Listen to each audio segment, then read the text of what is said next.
Invitée ce mardi sur le plateau de la web émission économique Ecorama, la jeune parlementaire qui était interrogée sur les mesures de voirie ce dimanche par Édouard Philippe pour compenser la moindre croissance en 2019. Est atonie des réactions suscitées par les annonces du Premier ministre.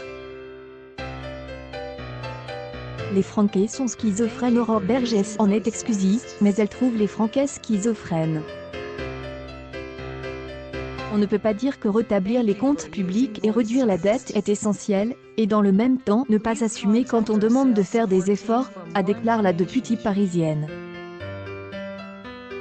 Étonnée par le débat sur les retraites de la même façon, elle est dit étonnée du débat sur les retraites. On a l'impression que les Franquais ont oublié le modèle de retraite qui est le nôtre, c'est-à-dire que vous et moi travaillons et payons aujourd'hui pour celles et ceux qui sont actuellement à la retraite.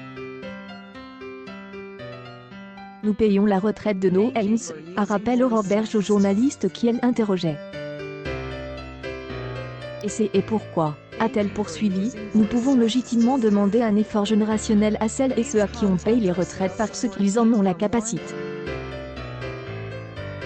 Nous souhaitons que le travail paie mieux et pour cela, nous devons baisser les cotisations sociales sur le travail.